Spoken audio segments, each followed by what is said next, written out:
ওকে, সবাইকে টেকনিক এডুকেশনের পক্ষ থেকে শুভেচ্ছা এবং স্বাগতম। তো আমরা শুরু করেছিলাম অনেক আগে থেকেই সাবজেক্ট বাই এগ্রিমেন্ট। তো আমরা অলরেডি ইতিমধ্যে 1 থেকে 14 পর্যন্ত পার্ট আমরা অলরেডি শেষ করেছি। আজকে আমরা করব হচ্ছে পার্ট 15। তো আশা করি আমরা সবাই 1 থেকে 14 পর্যন্ত পার্টগুলো সবাই আমরা দেখেছি। তো যদি 1 থেকে 14 পর্যন্ত পার্ট আমরা বেশ ভালোভাবে দেখে থাকি, তাহলে আমরা আশা করি যে সবাই জিনিসগুলো বুঝতে পেরেছেন। আর যদি কেউ না বুঝে থাকেন, তাহলে অবশ্যই আপনারা কি করবেন, আপনারা হচ্ছে ভিডিওর নিচে অবশ্যই কমেন্ট করবেন এবং আমরা চেষ্টা করব সেই ভিডিওগুলো সমাধান করে দেওয়ার জন্য। তো এখন এই পর্যায়ে আমরা হচ্ছে পার্ট 15 এবং এটা হচ্ছে আমাদের সাবজেক্ট এগ্রিমেন্টের একদম লাস্ট পার্ট। অর্থাৎ আমাদের মোটামুটি এতদিন একটা জার্নি আজকে আমরা শেষ করব। তবে সবার প্রতি বিনীত অনুরোধ রাখবে, সেটা হচ্ছে যে সবাই যাতে আমরা 1 থেকে আমরা 15 পার্ট সবাই একটু সিরিয়াল মেনটেন করে দেখি। কারণ আমি যে সিকোয়েন্সগুলো মেনটেন করেছি, তাতে করে একজন একটা জিনিস কিন্তু কি করতে পারবে, খুব ভালোভাবেই আমাদের জিনিসগুলো হচ্ছে কি দেখতে পারবে বা বুঝতে পারবে। তো আমরা আশা করি এই জিনিসগুলো সবাই আমরা ভালোভাবে দেখব, কারণ এই টপিক্সটা খুবই ইম্পর্টেন্ট এবং এই জিনিসগুলো কিন্তু আমাদের লাইফের যে কোনো কারোর পর্যায়ে লাগতে পারে। একজন স্টুডেন্ট যদি সে জেএসসি বা এসএসসি বা এসএসসি পরীক্ষার্থী হয়ে থাকে, তাহলে তার রাইট ফর্ম ভার্বসে লাগবে, অথবা উইথ ক্লু উইদাউট ক্লু আমাদের 9-10-এ আছে এবং এইচএসসিতেও আছে। তো সেখানেও কিন্তু সাবজেক্ট এগ্রিমেন্ট বেশ ভালো ভূমিকা রাখে। যদি আমরা কোনো অ্যাডমিশন দিতে যাই, সেটা কলেজ অ্যাডমিশন হোক, ভার্সিটি অ্যাডমিশন, তো অবশ্যই সাবজেক্ট এগ্রিমেন্ট থেকে অবশ্যই কোয়েশ্চেন আসে। আমরা কিন্তু কেউ যদি জব সিকার হই, তাহলে চাকরির ক্ষেত্রে কিন্তু অবশ্যই দেখা যাবে এখান থেকে 2টা বা 3টা কোয়েশ্চেন কিন্তু আমাদের অবশ্যই এসে থাকে আর কি। তো আমরা এই সাবজেক্ট এগ্রিমেন্টের পার্ট 15 নিয়ে আমরা মূলত একটু আলোচনা করব। তো আমাদের পার্ট 15-এ আমরা রুল নাম্বার 17, এটা হচ্ছে আমাদের মূলত হচ্ছে লাস্ট নিয়ম। আমাদের মেজর যে নিয়মগুলো, মানে যেগুলো ছাড়া আসলে আমাদের অনেক কিছুতে প্রবলেম হতে পারে, সেই জিনিসগুলো আমরা মূলত এখানে আলোচনা করেছি। আসলে এটা নিয়মের আসলে কোনো শেষ নাই। তো যেগুলো আমাদের ইম্পর্টেন্ট বা ম্যাক্সিমাম ক্ষেত্রে লাগে, আমরা মূলত সেই জিনিসগুলোই চেষ্টা করেছি এখানে তুলে ধরার জন্য। তো এখন আমাদের সাধারণত যেটা হয় যে সাবজেক্ট এগ্রিমেন্টের রুল নাম্বার 15-এ আমরা একটু আলোচনা করব। ওকে, আমরা এখানে যেটা লিখলাম ফ্র্যাকশন এবং হচ্ছে আমরা কি লিখেছি পার্সেন্টেজ। তো ফ্র্যাকশন মানে আমরা কিন্তু জানি যে ফ্র্যাকশন বলতে আমরা সাধারণত যেটা বুঝে থাকি ভগ্নাংশ, আর ওই পাশে যখন আমরা দেখতেছি পার্সেন্টেজ বলতে আমরা সাধারণত যেটা বুঝে থাকি হচ্ছে কি শতকরা। তাহলে ফ্র্যাকশন বা পার্সেন্টেজের ক্ষেত্রে আমাদের সাধারণত কীভাবে আমাদের সাধারণত আসতে পারে, এই জিনিসগুলো আমরা একটু দেখে নিব। তো ফ্র্যাকশন বলতে আমরা সাধারণত যেটা বুঝে থাকি যে ভগ্নাংশ যেমন আমরা অনেক আগে পড়েছি 1/3, 2/3, 4/5। এই যে জিনিসগুলো বাংলায় আমরা বলে থাকি, ইংলিশে সেটাকে আমরা কি বলতেছি ফ্র্যাকশন। আর পার্সেন্টেজ বলতে আমরা সাধারণত যেটা বুঝে থাকি হচ্ছে কি শতকরা, যেমন 50%, 20%, 100%, এগুলোকে আমরা সাধারণত কি বলে থাকি পার্সেন্টেজ বলে থাকি। তাহলে ফ্র্যাকশনের ক্ষেত্রে আমাদের সাধারণত যেটা থাকবে, যেমন আমি এখানে লিখলাম 1, তার সাথে আমি এখানে কি লিখলাম থার্ড। এরপরে যখন আমি 2 লিখতেছি, 2 যখন লিখবো তখন এখানে আমরা লিখবো হচ্ছে 2/3। তাহলে 1 প্রথমটা যদি 1 হয় পরের সাথে এস হবে না, প্রথমটা যদি 1-এর বেশি হয় পরের সাথে আমাদের কি করতে হবে, এস যোগ করতে হবে। আচ্ছা, এরপরে যদি আমরা লিখি, ওকে, তো এখানে আমি যখন লিখলাম 1/3, বাট যখন আমি 2 লিখছি তখন কিন্তু আমি এখানে কি বলতেছি থার্ডস। আবার যখন 1 বলছি তখন কিন্তু আমরা কি লিখতেছি ফিফথস। আবার যখন 3 লিখতেছি তখন আমরা এখানে কি লিখলাম ফিফথস আমরা লিখলাম। তার মানে এই যে লব আর হরের যে একটা বিষয়, এটা কিন্তু আমরা সবাই কিন্তু কম বেশি বুঝি। আমাদের ম্যাথের যে বিষয়টা থাকে লব এবং হর, তো এখন তো আর ওই 2, 3, 1, 3 ওইভাবে তো আর লেখা যাচ্ছে না।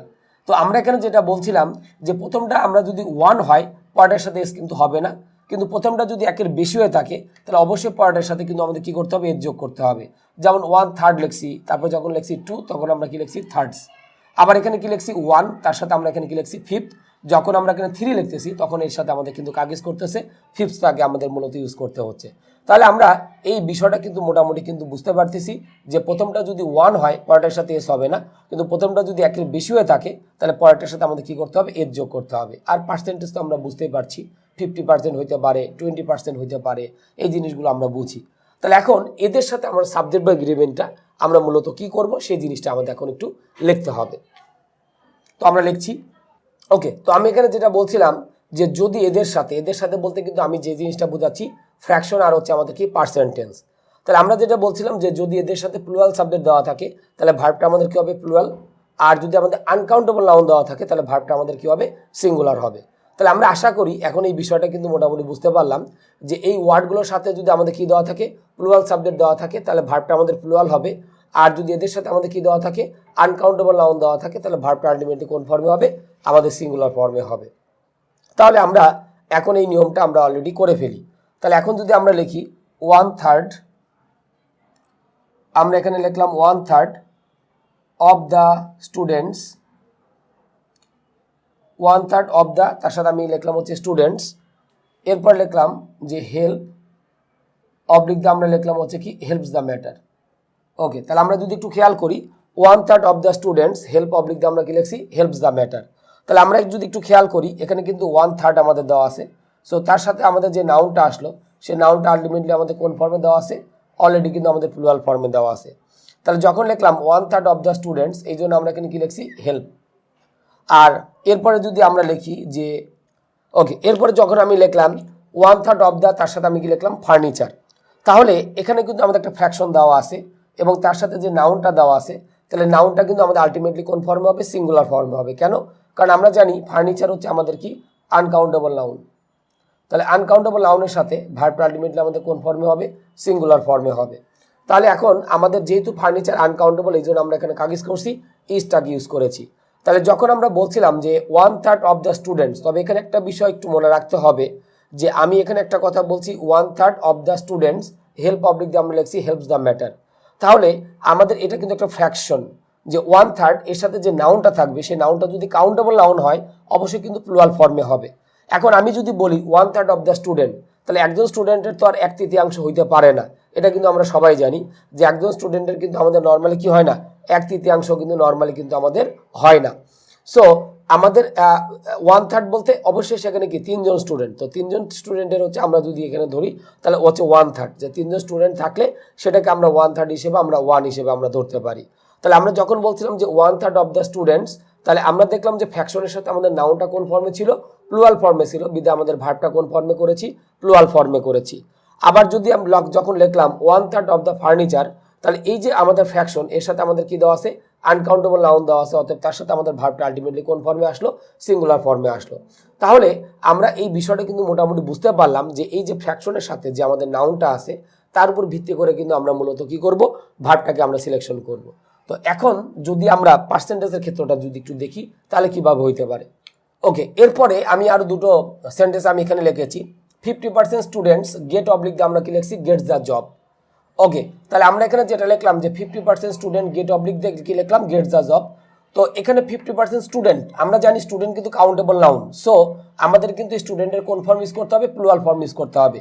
এখানে কিন্তু সিঙ্গুলার ফর্ম ইউজ করতে পারবো না, কারণ একজন স্টুডেন্টের কিন্তু 50% হয় না, মিনিমাম 2 জন থাকলে তার 50% কিন্তু কি একজন। সো আমি পার্সেন্টের সাথে যদি কোনো নাউন ইউজ করি এবং সেটা যদি কাউন্টেবল নাউন হয় তাহলে কিন্তু অবশ্যই সেই নাউনটা কোন ফর্মে দিতে হবে, প্লুরাল ফর্মে কিন্তু দিতে হবে।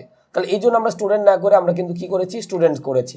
আবার যখন লিখলাম 50% প্রফিট, তাহলে যখন আমি লিখলাম 50% প্রফিট, প্রফিট কিন্তু আমাদের আনকাউন্টেবল নাউন, এটা আমরা সবাই জানি যে প্রফিট কিন্তু আমরা কখনোই কাউন্ট করতে পারি না। প্রফিট থেকে আমরা সাধারণত যেটা পাই, হয়তো টাকা পাই, ডলার পাই বা রুপি পাই, সেটা আমরা কি করতে পারি, কাউন্ট করতে পারি। সো এই জন্য আমরা এখানে কি ইউজ করছি, ইজ, আর এইখানে আমরা কি লিখছি গেটস। তাহলে আমরা এখানে গেটস হবে না, গেট হবে, কারণ হচ্ছে যে আমাদের স্টুডেন্টসটা কিন্তু প্লুরাল ফর্মে। তাহলে আমরা এখানে কি দেখলাম যে আমাদের পার্সেন্টের সাথে নাউনটা প্লুরাল ফর্মে ছিল, অতএব ভার্বটা প্লুরাল ফর্মে। আর যখন আমি দেখলাম পার্সেন্টের সাথে নাউনটা আনকাউন্টেবল, সো তার সাথে ভার্বটা আলটিমেটলি কোন ফর্মে করা হয়েছে, সিঙ্গুলার ফর্মে করা হয়েছে। তাহলে আমরা এই বিষয়টা কিন্তু মোটামুটি বুঝতে পেরেছি। একটা কোয়েশ্চেন আমাদের প্রায় পরীক্ষাতে আসে বা বিভিন্ন চাকরি পরীক্ষাতে আমরা দেখতে পারি যে 2/3, তার সাথে আমরা কি দিব, থার্ড দিব। কেন? কারণ এই যে প্রথমটা যদি 1-এর বেশি হয় তখন ফ্র্যাকশন পরেরটার সাথে কি করতে হয়, এর যোগ করতে হয়। আমরা কিন্তু এখানে উদাহরণ দেখেছিলাম যে 1/3, 2/3, 1/5, 3/5 এই জিনিসগুলো কিন্তু আমরা দেখেছিলাম। তাহলে 2/3 of the work has finished. তো আমরা যদি একটু খেয়াল করি আমাদের 2/3 যখন আমরা বলছি এটা কিন্তু আমরা কি একটা ফ্র্যাকশন। তাহলে এই ফ্র্যাকশনের সাথে আমাদের কিন্তু অলরেডি আমাদের এখানে কি দেওয়া আছে, আমাদের কিন্তু এখানে একটা নাউন দেওয়া আছে, কোনটা, ওয়ার্ক। তাহলে যখন আমরা লিখলাম যে 2/3 অফ দ্য ওয়ার্ক হ্যাজ, তার সাথে আমরা এখানে কি লিখছি, ফিনিশড। তাহলে আমাদের এখানে যে বিষয়টা দাঁড়ালো যে আমাদের ফ্র্যাকশনের সাথে যে নাউনটা দেওয়া আছে ওয়ার্ক মানে এখানে কিন্তু একটা কাজ বোঝাচ্ছে বা একটা প্রজেক্টের একটা জিনিস বোঝাচ্ছে। সো আমাদের এই 2/3 সাথে আমাদের যে ওয়ার্ডটা দেওয়া আছে বা যে নাউনটা দেওয়া আছে সেটা কিন্তু আমাদের সিঙ্গুলার। এই জন্য কিন্তু আলটিমেটলি আমাদের ভার্বটা কিন্তু কোন ফর্মে আসছে, সিঙ্গুলার ফর্মে আমাদের অলরেডি করা হয়ে গিয়েছে। তাহলে আমরা এই বিষয়টা কিন্তু মোটামুটি আমরা বুঝতে পারলাম যে 2/3 সাথে আমাদের যে নাউনটা আলটিমেটলি আসলো, সো তার সাথে আমাদের ভার্বটা কোন ফর্মে আমরা ইউজ করলাম, আমরা কিন্তু সিঙ্গুলার ফর্মে কিন্তু আমরা ইউজ করলাম। তাহলে আমাদের ফ্র্যাকশন বা পার্সেন্টের সাথে আমাদের যে নাউনটা থাকবে এইটা অনুসারে আমরা মূলত কি করব, ভার্বটাকে আমরা মূলত সিলেকশন করব। তো আমরা আশা করি এই জিনিসগুলো বুঝতে পেরেছি। এরপরে আমি এই নিয়ম থেকে আমরা বেশ কিছু এক্সাম্পল দেখব যেগুলো আমাদের সাধারণত পরীক্ষাতে অলরেডি এসেছে বা আসতে পারে। ওকে, তো আমরা এখন দেখব যে আমাদের এই রুল নাম্বার 17 ফ্র্যাকশন এবং পার্সেন্টেজ যেগুলো ছিল এগুলো থেকে যদি আমাদের কোনো কোয়েশ্চেন আসে পরীক্ষাতে তাহলে কিভাবে আমাদের থাকতে পারে। তো আমাদের হয়তো দেওয়া থাকলো এরকম যে চুজ দ্য, এরপর আমরা কি লিখলাম, correct sentence. Choose the correct sentence আমাদের যদি এটা বলতে বলে তাহলে আমাদের কিভাবে হইতে পারে। তো হয়তো আমি অপশন এতে দিলাম যে হচ্ছে ওকে। তো আমি এখানে 4টা সেন্টেন্স আমি লিখেছি। তো আমরা প্রায়ই এই ধরনের সেন্টেন্স আমরা প্রায়ই দেখতে পাই যে চুজ দ্য কারেক্ট সেন্টেন্স, এবং এই অ্যান্সারগুলো কিন্তু সঠিকভাবে করাটা খুব টাফ হয়ে যায়। তো আমরা যদি একটু দেখি যে আসলে আমাদের এখানে 4টা অপশন দেওয়া আছে। তো আমাদের কোয়েশ্চেনটা হচ্ছে এই 4টা সেন্টেন্সের মধ্যে সঠিক যেটা সেটা আমাকে খুঁজে বের করতে হবে। তো এ নম্বরে আমরা যেটা লিখছি 1/3 of the worker Gates the job. তো ওয়ার্কার মানে যিনি শ্রমিক, তো 1/3 বলতে একজন শ্রমিকের 3/3 কখনো হইতে পারে না, অবশ্যই ওয়ার্কার্স হওয়া উচিত, কারণ 3জন শ্রমিক থাকলে সেক্ষেত্রে 1/3 বলতে আমরা কি একজনকে বুঝাইতে পারি। সো আমাদের এটা ভুল যে এখানে ওয়ার্কার না হয়ে কি হওয়া উচিত ছিল, ওয়ার্কার্স হওয়া উচিত ছিল, বাট সেটা কিন্তু আমাদের এখানে দেওয়া নাই। এই কারণে আমাদের কিন্তু এখানে এ নাম্বারটা হচ্ছে কি হবে, ভুল হবে। বি নাম্বারটা যদি আসি 2/3 of the work has finished, 1/3 of the work has finished. তাহলে আমরা দেখলাম 1/3 এটা আমাদের একটা ফ্র্যাকশন। সো তার সাথে আমাদের এখানে দেখতে পাচ্ছি কি দেওয়া আছে, ওয়ার্ক। ওয়ার্ক মানে হচ্ছে আমাদের কি কাজ বা আমাদের কোনো প্রজেক্ট রিলেটেড আমাদের কিছু হইতে পারে। তাহলে এখন আমি দেখলাম যে আমাদের হচ্ছে ফ্র্যাকশনের সাথে আমাদের একটা নাউন দেওয়া আছে। সো এই নাউনটা হচ্ছে আমাদের কি ওয়ার্ক মানে কাজ বোঝাচ্ছে, তাহলে এটা হচ্ছে আমাদের কি সিঙ্গুলার হবে। এই জন্য আমরা এখানে কি লিখেছি, হ্যাজ ফিনিশড। আর পরে যখন লিখলাম সি নাম্বার অপশনে 50% প্রফিট আর ভেরি হাই। তো প্রফিটটা আমরা জানি আনকাউন্টেবল নাউন, সো তার সাথে আমরা কখনোই কিন্তু কি আর ইউজ করতে পারবো না, কারণ প্রফিট হচ্ছে আনকাউন্টেবল। সো আমরা জানি পার্সেন্টের সাথে যদি আমাদের কোনো আনকাউন্টেবল নাউন থাকে তাহলে ভার্বটা আলটিমেটলি কোন ফর্মে হবে, সিঙ্গুলার ফর্মে হবে। সো আমাদের সি নাম্বারটাও কিন্তু আলটিমেটলি কিন্তু ভুল। তাহলে এ নাম্বার ভুল, সি নাম্বার ভুল, তাহলে অবশ্যই আমাদের কি ডি নাম্বারটা ভুল হবে, কারণ যেহেতু A+B বলা হয়েছে তার মানে আমাদের ডি নাম্বার A+B, তো ডি নাম্বারটা কিন্তু আমাদের সঠিক না। এই কারণে এ নাম্বার আর ডি নাম্বারটা আলটিমেটলি কি হয়েছে, ভুল হয়েছে। তাহলে এখন যদি আমরা একটু খেয়াল করি যে 1/3 of the work has finished, তার মানে ফ্র্যাকশনের সাথে যে নাউনটা আছে তার সাথে ভার্বটা আলটিমেটলি আমরা কোন ফর্মে করেছি, সিঙ্গুলার ফর্মে কিন্তু অলরেডি আমরা করে ফেলেছি। তো আমরা আশা করি এই নিয়মটা আমরা সবাই মোটামুটি বুঝতে পারলাম যে ফ্র্যাকশন বা পার্সেন্টের সাথে আমাদের যদি কোনো কাউন্টেবল নাউন আসে, সে কাউন্টেবল নাউনের অবশ্যই কিন্তু কোন ফর্ম থাকতে হবে, প্লুরাল ফর্ম থাকতে হবে। যদি সিঙ্গুলার ফর্ম থাকে তাহলে কিন্তু হবে না, যেটা আমরা 1 নম্বরে দেখেছিলাম যে আমাদের ওয়ার্কারটা এখানে ভুল ছিল। সো ওয়ার্কার না হয় যদি ওয়ার্কার্স থাকতো সেক্ষেত্রে অত বিবেচনা করা যেত, তারপরে ভার্বটা অলরেডি ভুল। সো আমাদের ফ্র্যাকশন বা পার্সেন্টের সাথে কোনো কাউন্টেবল নাউন থাকা মানেই সে নাউনটা অবশ্যই কী হইতে হবে, আমাদের প্লুরাল ফর্মে থাকতে হবে। আর যদি দেখি যে আমাদের ফ্র্যাকশন বা পার্সেন্টের সাথে আমাদের কি দেওয়া আছে, কোনো একটা আনকাউন্টেবল নাউন দেওয়া আছে, তাহলে ভার্বটা আলটিমেটলি আমাদের কোন ফর্মে হবে, আমাদের হচ্ছে সিঙ্গুলার ফর্মে হবে। কারণ আমরা জানি আনকাউন্টেবল নাউনগুলো সবসময় আমাদের সিঙ্গুলার ফর্মটাই সাধারণত কী করে থাকে, রিসিভ করে থাকে। তো আশা করি আমরা এই নিয়মটা বেশ ভালোভাবে বুঝতে পেরেছি রুল নাম্বার 17, এবং রুল নাম্বার 17টা আমরা পার্ট 15 আমরা ইনক্লুড করেছিলাম। তো আশা করি আমরা পার্ট 15 সাবজেক্ট এগ্রিমেন্টের বেশ ভালোভাবেই বুঝতে পেরেছি।